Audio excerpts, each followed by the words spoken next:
अच्छी तरह से करने के लिए एक तो बाइबल की तरह से किताब होनी चाहिए, छोटी पुस्तक जिसको कहीं भी हम ले जा सकते हैं, ला सकते हैं और उसको आसानी से पढ़ भी सकते हैं। तो उस किताब की रचना तो स्वयं ही बाबा साहब ने की, भगवान बुद्ध और उनका धम्म। और ये पवित्र ग्रंथ हर घर में होना चाहिए और इसको पढ़ना चाहिए। और जो यहाँ पर मुझे पता लगा कि हर संडे को यहाँ पर धम्म प्रवचन होता है, तो आप सभी लोगों को थोड़ा अपना समय निकाल करके उसके लिए यहाँ जरूर आना चाहिए। ये बहुत जरूरी है। देखो, जीवन तो सबका है, जीवन वैसे काट लेते हैं, लेकिन एक अच्छा मनुष्य बन करके जिंदगी को जीना ये एक अलग बात है। तो बाबा साहब ने क्या कहा? बाबा साहब ने कहा कि एक ऐसी पुस्तक हो बाइबल की तरह से, तो वो पुस्तक तो उन्होंने स्वयं ही उसकी रचना कर दी। तो दूसरी बात कही कि यहां पर योग्य, प्रशिक्षित, विद्वान, आचरणवान भिक्षु होने चाहिए, जो धम्म का पब्लिक में जाकर के प्रचार प्रसार अच्छी तरह से कर सके। तो बाबा साहब की नजर में उस समय कैसा चल रहा था, तो ये मैं आपको किताब से ही पढ़ के सुनाना चाहता हूं। भाइयों, ये बहुत ही ध्यान से सुनने वाली बात है।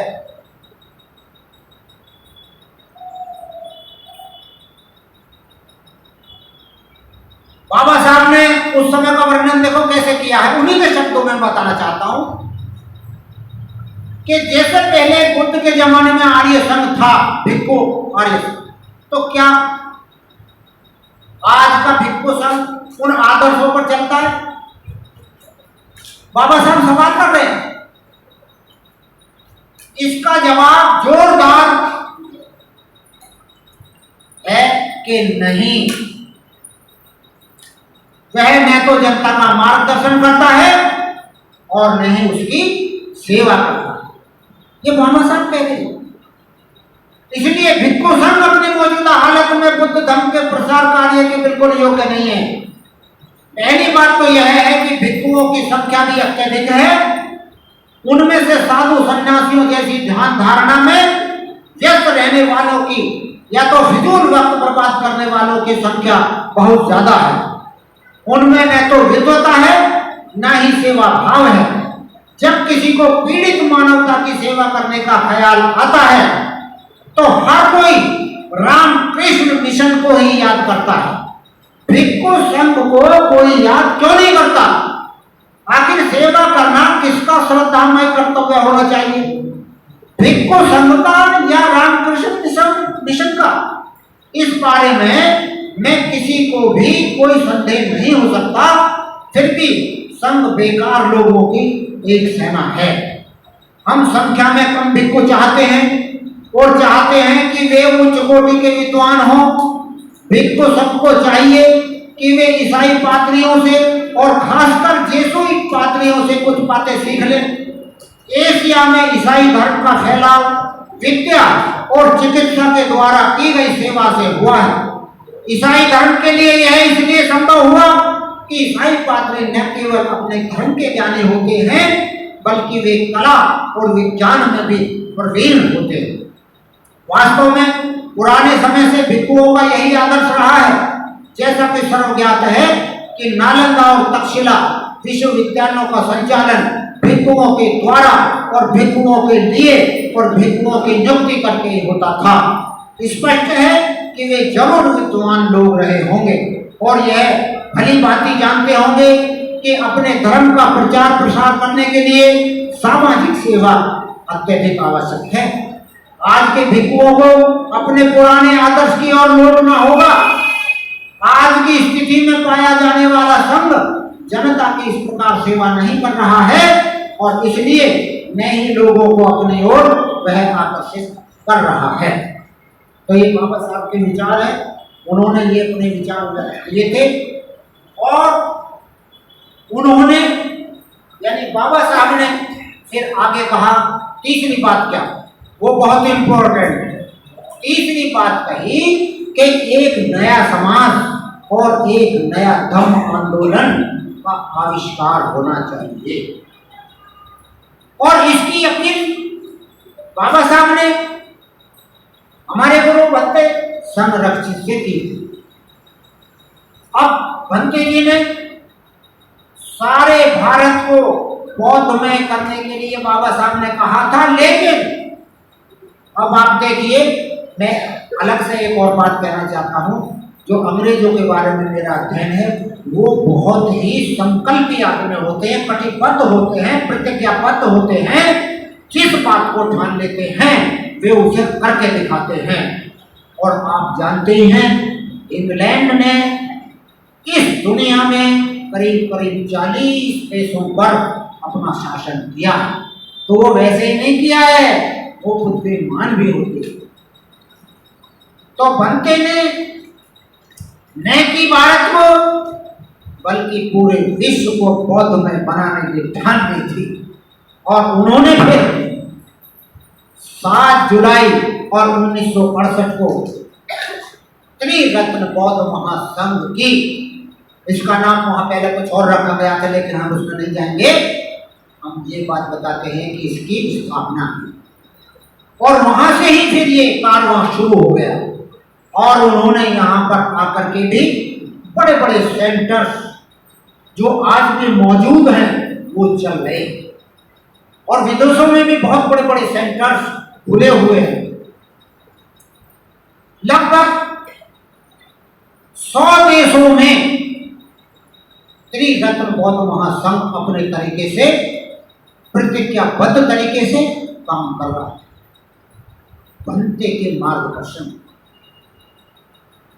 अब भंते जी नहीं रहे, लेकिन वो एक ऐसा त्रिरत्न बौद्ध महासंघ की स्थापना करके चले गए हैं कि जिसको बहनों और भाइयों 57 वर्ष हो गए हैं, लेकिन अभी भी वो बाकायदे बहुत अच्छे तरीके से अपना काम कर रहा है। और उसमें ना कोई टूट फूट है, ना उसको कोई गुटबाजी है, ना उसमें कोई अलग से कोई अलगावबाजी है। और संघ एक होकर के अपना काम कर रहा है, वो बहुत ही अनुकरणीय है। उसमें हम लोगों को जाने का प्रयास करना चाहिए। हमें जो हमारे शिविर हैं वहां पर जा करके और वो शिविर अटेंड करना चाहिए। आप देखेंगे वहां जाकर के किस तरीके से ध्यान अभ्यास कराया जाता है, धम्म अभ्यास कराया जाता है, स्टडी कराई जाती है। और मैंने एक जगह देखा था, गोवर्धन एक बहुत बड़ा सेंटर है, वहां पर मैंने लिखा हुआ देखा था कि इथे मानुष घड़तो, ये मराठी भाषा में एक सेंटेंस। इसका क्या मतलब है? इसका मतलब है कि यहाँ पर मनुष्य बनाए जाते हैं। अब वैसे मनुष्य नहीं है, वैसे आंख नाक सिर हाथ, ऐसे तो हम सब मनुष्य ही हैं, लेकिन जिसके मन का विकास ही नहीं हुआ है वो मनुष्य पूर्ण रूप से वो मनुष्य नहीं है। ये बनना पड़ता है, कोशिश करनी पड़ती है, आगे आना होता है, प्रैक्टिस करनी होती है, अभ्यास करना होता है बहनों भाइयों। तो वही भंते जी हमें बता करके गए हैं। और जो बड़े बड़े सेंटर्स हैं वहां पर यही काम हो रहा है। और हमने भी जाकर के 12-13 वर्ष तक यही करने का प्रयास किया है। और जब हमको जाकर के ये थोड़ा सा ये ऐसा मान लिया गया है कि ये हमारे धर्म का प्रचार प्रसार कर सकते हैं, तो उन्होंने हमको ब्रह्मचारी की दीक्षा दी। मैं आपके सामने बैठा हूँ और हमारे सुब्रत सिद्धि बैठे हैं और हमारे साथी जो हैं ललित चंद्र जी, जिनका पहला नाम है भीम सिंह जी, वे बैठे हैं। तो हम तीनों की दीक्षा 13 अप्रैल 2025 को अभी हुई थी। और हम तीनों जितना भी अपना प्रयास है धर्म का प्रचार प्रसार करने का प्रयास करते हैं। तो उस तरीके से ये एक और मैं भंते की बात बताना चाहूँ। भंते का बहुत ही बड़ा विशाल साहित्य है।